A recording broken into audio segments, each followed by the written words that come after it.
Hallo, ich bin Jonas. Willkommen beim Nine Nah Tree Podcast. Heute werde ich das Buch zusammenfassen und besprechen.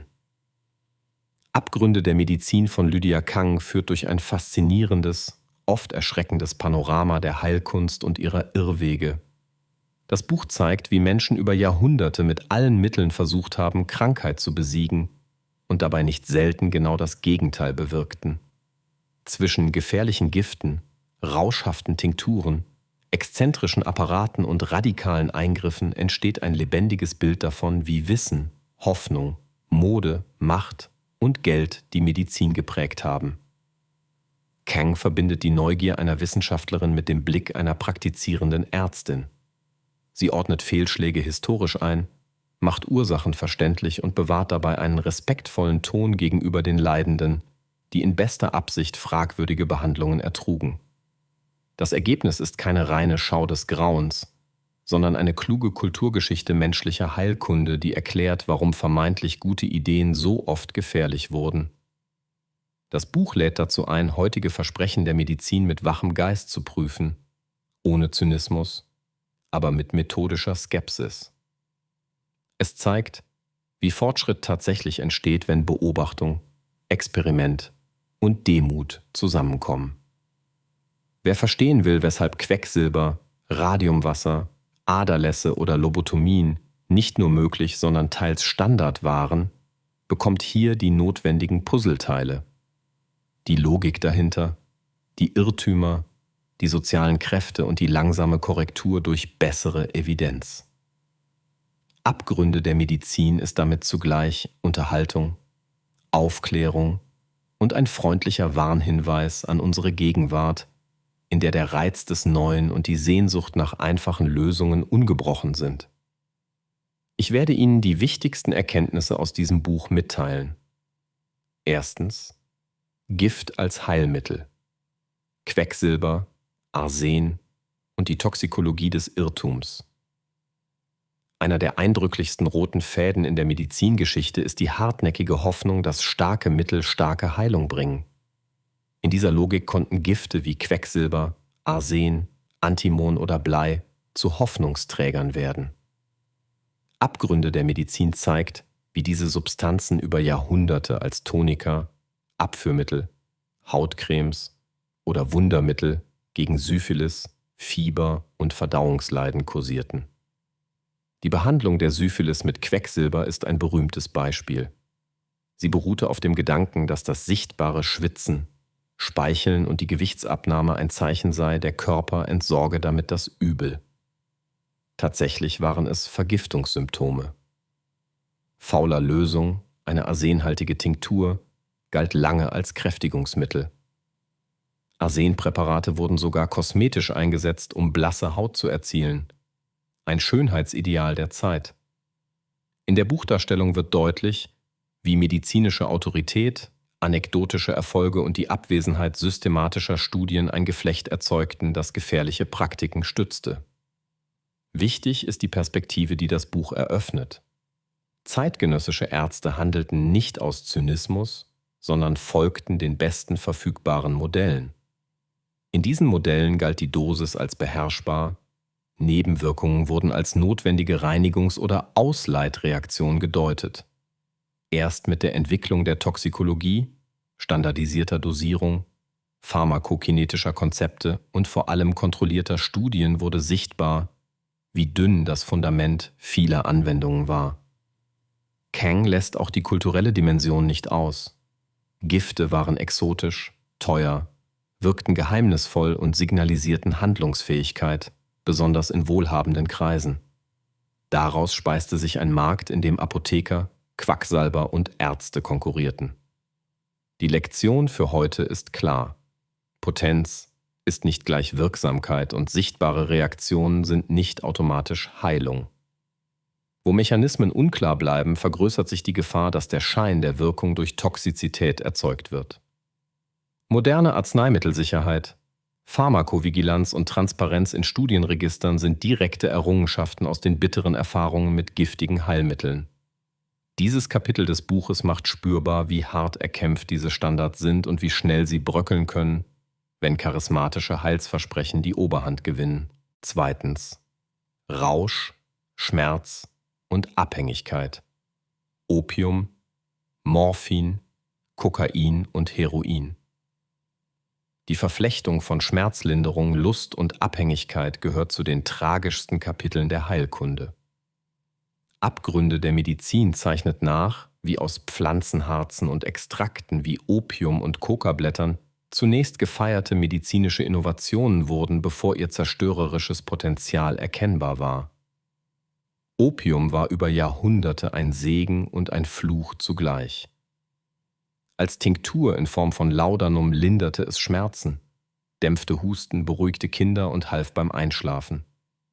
Doch die Bandbreite der Dosis zwischen Linderung und Atemstillstand ist schmal und die Entwicklung von Toleranz führt schnell zu immer höheren Mengen.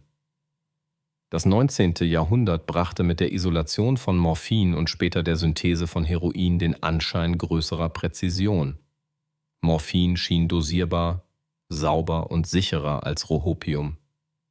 Heroin wurde sogar als weniger suchterzeugendes Mittel zur Entwöhnung von Morphin vermarktet und als Hustenmittel eingesetzt. Das Buch macht greifbar, wie Marketing, unzureichende regulatorische Kontrolle und echte therapeutische Lücken die Verbreitung vorantrieben. Gleichzeitig zeigt es die kulturelle Faszination für leistungssteigernde Mittel. Kokain galt als Wundertonikum für Müdigkeit, Melancholie und Zahnschmerzen und fand Eingang in Tinkturen, Tropfen und Erfrischungsgetränke. Die kurzfristige Euphorie wurde als Beweis der Wirksamkeit gedeutet, die langfristigen Folgen unterschätzt. Kangs Stärke liegt darin, die strukturellen Faktoren zu beleuchten. Schmerz ist ein elementares, schwer messbares Symptom, das therapeutische Not sucht. Wo die Medizin wenig Alternativen bietet, gewinnen starke Substanzen die Oberhand. Gleichzeitig erodieren Abhängigkeit und Entzug die Autonomie der Patientinnen und Patienten und die Grenze zwischen Behandlung und Missbrauch verschwimmt. Das Buch zieht leise, aber klare Linien zur Gegenwart, in der die Opioidkrise als Mahnmal dafür steht, wie evidenzarme Indikationserweiterung, aggressive Vermarktung und bagatellisierte Risiken zu kollektiven Schäden führen. Aus den historischen Fallgeschichten lassen sich Prinzipien ableiten. Erstens: Schmerzlinderung braucht multimodale Strategien, die pharmakologische, psychologische und soziale Komponenten vereinen. Zweitens: Abhängigkeit ist eine biologische Realität, die in Risikoabwägungen systematisch berücksichtigt werden muss. Drittens: Unabhängige Überwachung und Transparenz sind keine Bürokratie, sondern Schutzmechanismen. Abgründe der Medizin liefert damit nicht nur Historie, sondern auch Orientierung in einer Debatte, die an Aktualität nichts verloren hat. Drittens: Aderlass, Säfte und Gleichgewicht. Wenn Theorien den Puls bestimmen, vor der Keimtheorie war die Humoralpathologie das dominierende Gerüst der europäischen Medizin. Krankheiten galten als Störungen der Balance der Körpersäfte. Logisch folgte daraus, dass Ausleiten die Ordnung wiederherstellen könne. Aderlass, Schröpfen und Blutegel wurden zu Standardverfahren. Abgründe der Medizin zeigt, wie diese Eingriffe nicht nur toleriert, sondern systematisch gelehrt und breit angewendet wurden. Die innere Konsistenz des Modells erklärt einen Teil der Anziehungskraft. Fieber, Röte, Unruhe konnten als Übermaß eines feurigen Prinzips interpretiert werden, das man durch Blutentzug beruhigte. Patienten fühlten sich nach dem Aderlass oft kurzfristig leichter oder schwindelig, was als Bestätigung der Methode diente. Tatsächlich war es ein Zeichen der akuten Hypovolämie. Das Buch bettet das in soziale Rituale ein. Der Aderlass war eine sichtbare, handfeste Handlung, die Autorität ausstrahlte und die Erwartung bediente, dass echte Medizin spürbar sein müsse. Kangs Darstellung rückt auch die Risiken ins Licht. Wiederholte Aderlässe schwächten Menschen, verschlimmerten Infektionen, verzögerten Heilung und konnten tödlich sein. Zugleich gab es Variationen und Skeptiker, etwa in anderen medizinischen Traditionen oder unter praktischen Ärzten, die auf Beobachtung setzten und die Mortalität in den Blick nahmen. Entscheidend ist, wie das Buch die langsame Ablösung durch evidenzbasiertere Ansätze nachvollzieht. Mit der Entwicklung von Statistik, Krankenhausberichten und später kontrollierten Studien wurde sichtbar, dass weniger oft mehr ist. Die Keimtheorie, die Entdeckung der Bakterien und die Etablierung hygienischer Maßnahmen führten zu einer kopernikanischen Wende. Plötzlich waren nicht Entleerung, sondern Prävention, Sauberkeit und gezielte Intervention wirksam. Abgründe der Medizin macht erfahrbar, wie schwer es ist, ein kohärentes, alltagspraktisches System fallen zu lassen, selbst wenn Daten es widerlegen. Daraus erwächst eine Demut gegenüber der Gegenwart. Auch heutige Standards beruhen auf Modellen und Wahrscheinlichkeiten. Sie verdienen Vertrauen, aber kein Dogma. Je sichtbarer und invasiver eine Methode, desto stärker muss ihr Nutzen belegt werden. Der Aderlass erinnert uns daran, dass Plausibilität ohne Outcome-Daten ein gefährlicher Ratgeber ist. 4. Elektrizität, Strahlung und der Glanz der Moderne. Mit der Elektrifizierung und den Entdeckungen der Radioaktivität zog ein neuer Zauber in die Medizin ein. Strom und Strahlung standen für Fortschritt, Präzision und unsichtbare Kräfte, die Ordnung ins Chaos des Körpers bringen sollten. Abgründe der Medizin schildert die Faszination und die Fallstricke dieser Moderne. Elektrotherapiegeräte versprachen Vitalisierung, Potenzsteigerung und Heilung von Nervenleiden. Apparate wie der violette Strahlentwurf, Galvanisierungssets oder Gürtel mit eingebauten Batterien fanden reißenden Absatz. Der sichtbare Funke, das Prickeln auf der Haut, das Summen der Spule erzeugten eine Aura wissenschaftlicher Seriosität. In die gleiche Kerbe schlugen radioaktive Produkte. Radiumwasser, Salben, Pflaster und Inhalatoren wurden als Quell lebendiger Energie verkauft. Einzelne Beobachtungen, etwa die Schrumpfung bestimmter Tumoren unter Bestrahlung, näherten sich wissenschaftlicher Evidenz. Doch aus isolierten Erfolgen wurde eine Generalbegeisterung, die Risiken verdrängte. Das Buch erinnert an Fälle von Strahlenschäden, an Kiefernekrosen bei Arbeiterinnen, die Zifferblätter mit strahlenden Farben bemalten, und an vermeintliche Gesundheitsquellen, die in Wirklichkeit Krebsrisiken erhöhten. Warum ließ man sich blenden? Erstens: Der Fortschritt war sichtbar und alltagsprägend. Elektrische Beleuchtung und neue Maschinen veränderten das Leben. Zweitens: Die Physik galt als harte Wissenschaft, die Glaubwürdigkeit abfärbte. Drittens: Viele Leiden hatten keine guten Alternativen, wodurch die Bereitschaft zu experimentieren wuchs. Kangs Darstellung hält die Balance zwischen Sensation und Kontext. Seriöse Strahlentherapie und Elektrodiagnostik entwickelten sich aus demselben Feld wie die Kuriositäten, wurden aber durch Dosimetrie, Abschirmung, Protokolle und Studien fundiert. Der Kontrast schärft das Verständnis dafür, dass Technik kein Garant, sondern ein Werkzeug ist. Entscheidend sind Methodik, Kontrolle und klare Endpunkte. Die historische Begeisterung für Leuchtwässer und Zittergeräte wirkt in die Gegenwart, wenn digitale Gadgets, Magnetarmbänder oder pseudowissenschaftliche Wellnessgeräte ähnliche Versprechen geben. Das Buch liefert Kriterien, um echte Innovation von technischer Schaumschlägerei zu unterscheiden. Dazu gehören transparente Evidenz, unabhängige Prüfung, realistische Wirkannahmen und das Eingeständnis von Grenzen. Moderne Medizin kann kraftvoll sein, ohne magisch zu erscheinen. Schließlich Patentmedizin, Mumiapulver, Schlangenöl, Markt, Mythos und Regulierung. Jenseits der Arztpraxis entstand ein gigantischer Markt für Patent- und Hausmittel.